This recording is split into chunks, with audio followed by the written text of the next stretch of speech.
So, I've been getting into the game Flesh and Blood a lot recently, as you can probably tell from the title of the video, and I thought I might try my hand with some content creation. Since I'm a massive fan of limited environments and card games, especially Draft, and Flesh and Blood just happens to have some really fun draft formats, I thought making some guides on draft formats could be a lot of fun. So, here is a draft guide for Flesh and Blood's very first set, Welcome to Rathe. Of course, with Welcome to Rathe going out of print, this draft guide does have a limited amount of time to stay relevant. Luckily though, the set is going out with a bang. Farewell to Rathe is a draft event held at local game stores the world over, and a sort of goodbye to the very first set of Flesh and Blood. All participants will receive a never-before-seen cold foil of one of the young heroes from the set, so it's quite an exciting event. So, for anyone going to this event who isn't quite familiar with the Welcome to Rathe draft environment, well, hopefully we can give you some tips and tricks to help make it a smooth experience. Now, in draft, it's really important to try to stay open near the beginning. If you commit yourself to a hero too early, and other people around you commit to the same hero, you might end up seeing your support drying up. With that in mind, it's a good idea to try to pick powerful generic cards that would work well in a variety of decks. And while you're trying to stay open, if you notice that certain classes are showing up more than others, it might be a good clue that that class is open, and it might be a good idea to pivot at that time. So, here are some of the top generic cards that you can add to your deck in the early parts of a draft. Keep in mind, I'm not really going to go over any of the higher rarity things like majestic, super rares, and even legendaries. Look online if you want to see the prices of cards. Some of these cards, frankly, the legendaries and the fabled, you should probably just auto-pick just to make some cash. But for the most part, yeah, we're going to be talking about lower rarity stuff. This is the type of stuff you can expect to see in these packs. On the equipment end, the two most powerful generics to look out for are the Heartened Crossstrap and the Snapdragon Scalers.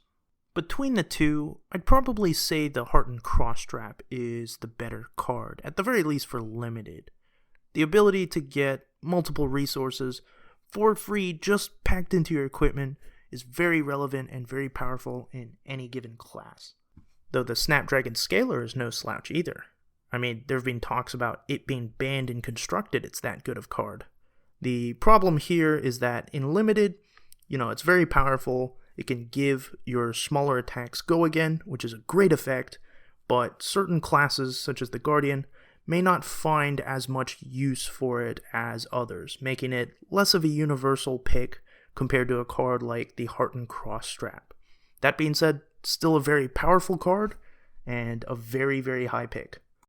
Other generic cards to look out for early in the pack would be Red Syncpalo, Red Sigil of Solace, and of course Red Scar for a Scar.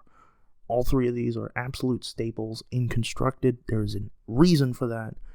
They are quite powerful, and all three of them, importantly enough, are applicable in every single deck. If you have a deck, no matter what class, I would recommend playing all three of them. The final two generics I want to talk about in this section are the two attack reactions, specifically the red versions, but they are extremely powerful. Razor Reflex and Pummel. I would probably first pick either one of these, the red variant anyway. But, to note, unlike the previous 3 cards that I mentioned, actually the previous 5 if you include the equipment, these two will limit the classes that you can play. Razor Reflex is pretty much limited to either Ninja or Warrior. You could potentially play it in Brute, but as Pummel is exclusive to Guardian and also Brute. So once again, very powerful cards. They are definitely first pickable, but they are not as all-encompassing as the other cards. To note, outside of Razor Reflex and Pummel, there are a number of other generic cards that sort of limit yourself to 2 or so classes. For instance, Nimblism is a card very powerful, but sort of limits you to classes that play small attacks, such as Ninja, while Slogism, also very powerful, limits you to classes that play big attacks, like Guardian. So, staying open, as we've sort of mentioned, is quite important, but picking powerful cards is also important. So, it's important in the early game to find that sort of balance. Picking cards that work well in every class is good, but if a generic is only applicable in certain classes, as long as it's powerful enough, I would definitely pick it, and just hope that you can slot it into one of the 2 classes that it works with. And these generics that are more applicable to certain classes can actually help you decide on what class you ultimately play with. So keep in mind what cards you're drafting, what classes they work best with, so you can properly make that decision when it comes up. So, we've gone over some of the important generics, now it's time to go over the classes. In Welcome to Rathe, every single class has a well-defined scope for what they want to do and what sort of cards that you want to strive to get. So yeah, let's get started talking about the Guardian first. The Guardian's a pretty well-rounded class with a lot of powerful offensive tools, as well as a lot of powerful defensive tools too. Guardian attacks hit hard, but cost a lot of resources. And because of that, Guardians really care about having a lot of blue pitch cards to pay for these resources. Outside of that, the Guardian weapon, Anathos, also cares about having high cost cards in the pitch zone. Thus, Guardian overall really cares about having high cost blue cards in the pitch zone, specifically cards that cost 3 or more. Some powerful cards to look out for if you're playing Guardian include Pummel, which I've mentioned before. It's probably at its best in the Guardian class, as well as the card Unmovable, which is a powerful generic defense reaction. 3 costs can be a bit difficult for certain classes, though it is still really powerful in any class. That being said, it is at its best in Guardians. Also, definitely keep in mind Cartilage Crush and Crush Confidence, 2 very powerful attacks that have very, very powerful on-hit abilities if the Crush keyword triggers. I name these 2 very specifically because they cost 3, meaning you only need 1 card to pitch in order to play them. I really like all versions of these cards, although special mention goes out to the red and the blue versions for being the best. The other Guardian attacks are still powerful, but costing more than 3 resources can be difficult to play and not as consistent as the 2 I've mentioned before, though definitely still worth playing at the very least, especially the blue versions of these cards. Guardian is also housed to a decent number of auras. I think most of these auras, in my opinion, are pretty bad in all honesty. They're all still playable. They all block for 3, which is fantastic, and have their uses. The one aura I do want to talk about is Blessing of Deliverance, which I think is a fantastic card. It goes along with the Guardian theme of playing high-cost cards, draws you a card, gains you some health. Very powerful. I would definitely pick that up if you see any. The final Guardian cards I want to talk about are the equipment and the defense reactions. Every single class has a specific common piece of equipment and a defense reaction specific to them. They're all extremely powerful. I would highly recommend picking them very highly if you're in the given class. Guardian is no exception. The defense reaction's very powerful. The equipment's very powerful. Maybe a little less so than some of the other pieces of common equipment, but still highly recommended. And yeah, that's all the Guardian cards I wanted to talk about. Overall, I think Guardian is probably the easiest class to draft. It is the most straightforward, and more importantly, it is one of the most powerful ones. I wouldn't say it's the most powerful, but you can't go wrong with a Guardian. They have great defenses, and with Bravo's hero ability, you've got some pretty good ways to close out games once it comes to that. So definitely one to look out for. Next up, we've got the ninja. If Guardian was all about making one giant attack every turn, the ninja's sort of the exact opposite. You want to be making a lot of smaller attacks with Go Again to sort of chip down your opponent little by little. Now, before we talk about any actual cards, it's probably important to talk about the Kodachis, the ninja's weapon of choice. Very, very powerful cards. They don't seem like much, but one attack, Go Again, if you've got a 0 cost card in your pitch zone, is very, very powerful. And it also sort of puts Ninja in this situation similar to Guardian, where you want blue cards. While Guardian wanted blue high cost cards, Ninja, on the other hand, wants blue low cost cards. So you can swing with the Kodachis and then swing with something else after the Kodachis as well. So yeah, any sort of blue pitch 0 cost card is very important for Ninja. Outside of that, there are some incredibly important cards. Flock of the Featherwalker is very powerful for Ninja, as is Razor Reflex, since all your cards are relatively low cost, along with the card Snatch, which is a good finisher after a long chain of other Go Again cards. Ninja cards to look out for have to be the 3 Go Again cards, so Head Jab, Leg Tap, and Surging Strike. All 3 deal a decent chunk of damage along with Go Again, making them very powerful choices. The majority of the other Ninja cards actually have Combo, which is a mechanic that cares about the previous card on the attack chain you attacked with. Now, Combo is not a very great mechanic, I'll be honest. It's not consistent enough in draft, although Katsu does have a tutor ability to grab the next combo piece if you want to pursue this route. Though, if you are using Katsu's ability, I would personally much rather swing with the Kodachis instead. So, combo is not really something I personally think should have a large focus on, although some of these combo cards are pretty decent on their own, and importantly enough, they all block for 3, which is something that the 3 Go Again attacks cannot say they have. Decent combo cards to keep in mind include essentially any of the 0 cost ones, at the very least the blue ones, since they pitch for 3 and can be used for the Kodachis. I also kind of like Open the Center if you have enough head jabs, since Dominate is pretty decent. At rare, I really like Fluster Fist. It is extremely difficult to combo off, in all honesty, but it has decent stats even without the combo, so pretty good card as well. The Ninja's defense reaction and equipment are both incredibly powerful cards. I would pick them extremely highly if you are in Ninja. Both also do care about combo, so keep them in mind for when you are picking some of the other cards, as having these cards does make combo cards slightly more valuable. Overall, I'd say Ninja's probably the worst of the 4 classes when it comes to limited in the set.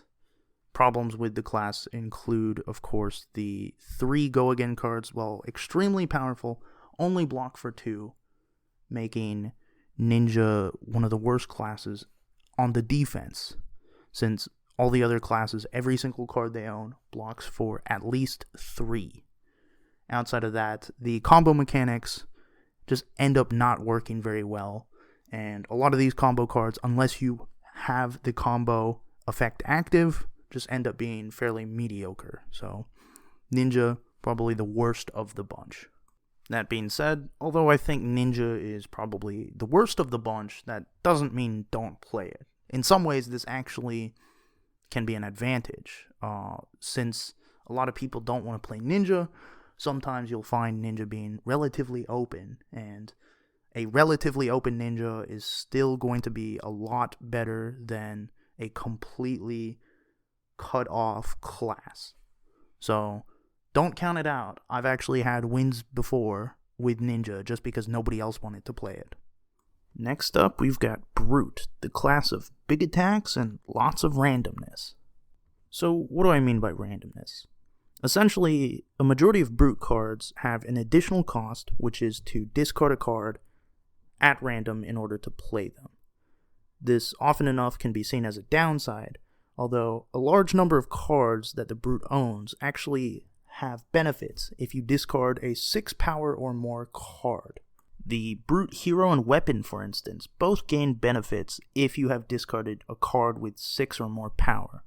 So that's going to be one of the running themes of brute, is try to draft as many cards with 6 or more power as possible, as it makes those random discards a lot more likely to end up in your favor. Special mention goes out to the card Wrecker Romp, which is currently the only card in the set with 6 power at blue. So if you want 6 power cards at blue, this is your only option.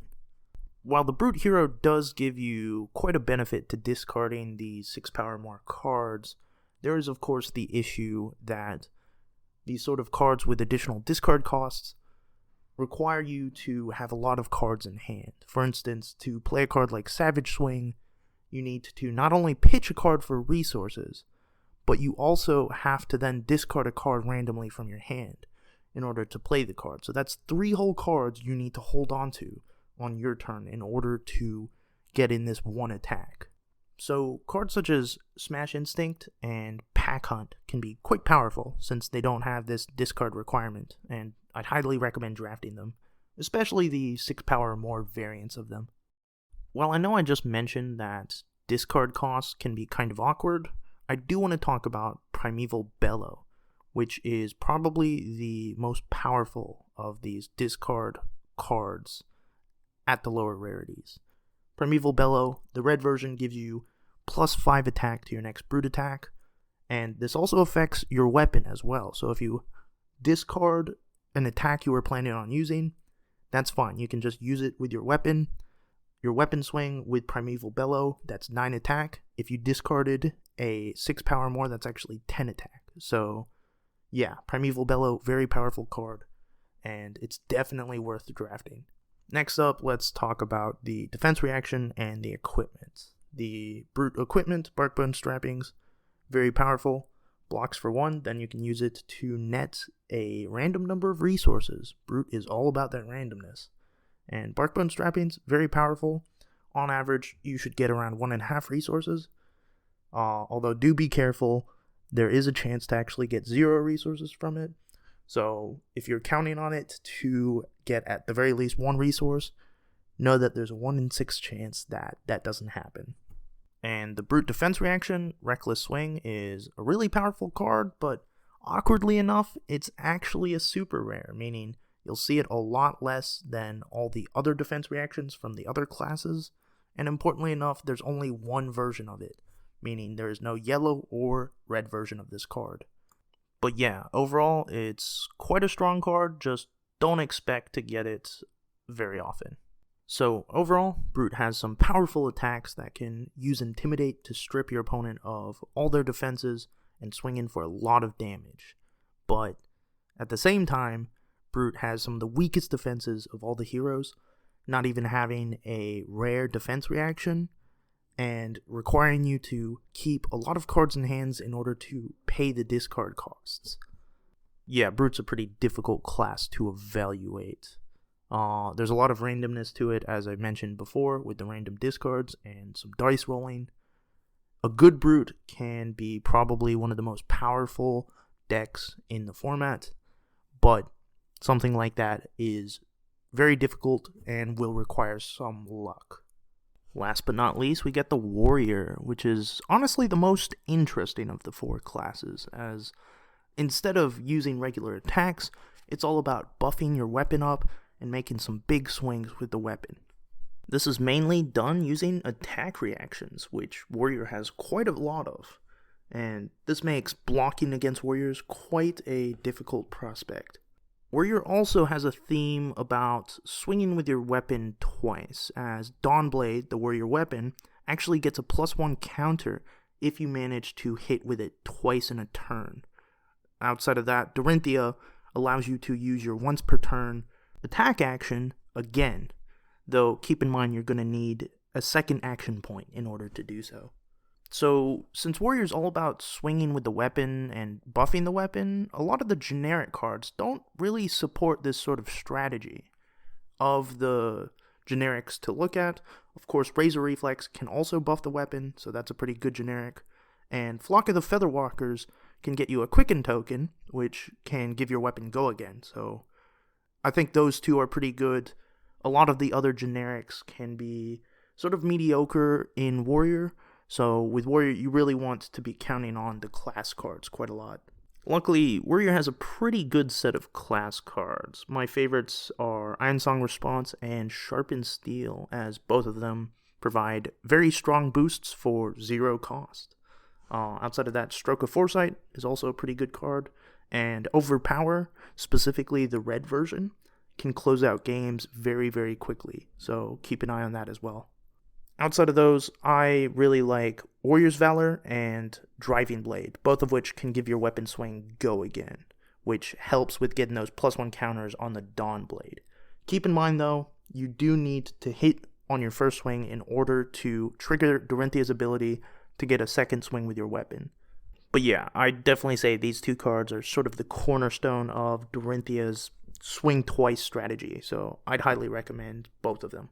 Finally, let's talk about the Warrior's defense reaction and equipment. Now, the defense reaction is quite powerful. It's 1 cost, defense for a lot.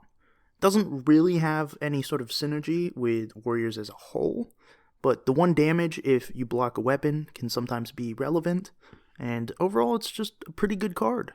Now, the Warrior equipment, on the other hand, is extremely powerful, to the point where I would say it is the most powerful of all the hero-specific equipment. You remember how I was just talking about how giving your weapon go again is an extremely important thing in Warrior? Well, the Refraction Bolters not only defend for 1, but can also give your weapon go again as well. So, incredibly powerful. I would say definitely one of the top pieces of equipment in the set. High pick if you're a Warrior. So overall, a good Warrior, I feel, is probably the best deck in the limited format. Attack reactions are very scary, can close out games really quickly, and Warrior just has a lot of really good class cards. But unfortunately, Warrior's Achilles heel is its dependency on its class cards. Because although Warrior has a lot of good class cards, if everybody's playing Warrior and everybody's striving to get these same class cards, then there aren't going to be enough to go around and everybody's decks are going to be trash. So, Warrior, probably the best deck in Limited, although you must be careful and don't draft it if it's not open. So yeah, that's all the heroes, and hopefully you now have a better understanding on what to do if you're trying to draft a specific hero.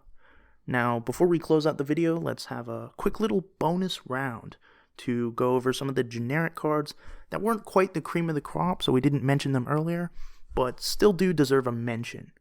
So, Nimblism is quite a powerful buff card. Unfortunately, it can only really be used in Ninja, as other classes probably don't have enough low-cost cards, and Nimble Strike is also quite powerful, but is not worth it unless you have a decent number of Nimblisms. Slogism is kind of an awkward card, but does provide a massive boost in power, so it should be considered only in Guardians, which really is the only class that can provide enough resources to play it. So, Regurgitating Slog is a bit of a filler card. I'm definitely not too high on it, just like I'm not too high on Slogism as well. But it's there if you absolutely need to play it. The items that you can find at Rare, I feel, are pretty bad. They don't block at all. They pitch for 3, which is pretty good, but to play them, it takes your entire action away, so I'm pretty low on these cards as well. Could be good if you're playing a ninja, though. So, Raging Onslaught and Wounding Blow both don't really have any effects, but importantly enough, they block for 3 as generic attacks, which is pretty rare. It makes them pretty decent filler cards, so definitely keep that in mind. Most of the other generic cards block for 2. Both Barraging Brawnhide and Wounded Bull can get up to 8 attack, which is quite powerful for a 3-cost card. I definitely recommend running some of the red versions of these cards in decks that have a lot of blue pitch cards, which is Guardian, and sometimes I even like to run some in Ninjas, so pretty good there. And on the equipment side of things, we have Goliath Gauntlet, very, very powerful card in both Guardian and Brute. I'd highly pick the Goliath Gauntlet if you're in either one of those. And the Iron Rot set of equipment is also pretty good. Blocking for 1 doesn't seem like very much, although that's just a free 1 health opposed to if you didn't have it. So getting a full set of equipment is quite powerful, so I'd highly recommend drafting these at the very least mid-pack if there's nothing better to get. And yeah, that's all the cards I really wanted to talk about. Sorry if I missed some, I definitely did. This is a big set, and I'm not going to talk about every single card. But yeah, I'm more than happy to talk about anything if there are any sort of questions down in the comments below, or just any sort of discussion on any of the cards. If you disagree with some of my opinions, that's fine. Let's have a conversation about it. Most important thing though, have fun. Welcome to Rathe is a pretty fun draft set, and the Farewell to Rathe event is a pretty low stakes environment. Everybody who participates will come out with a cold foil hero, so yeah, just remember to have fun. And yeah, if this was interesting to you, and you want more draft guides on any of the other Flesh and Blood sets, definitely be sure to let me know down in the comments below. And with that, I will talk to you later. Bye.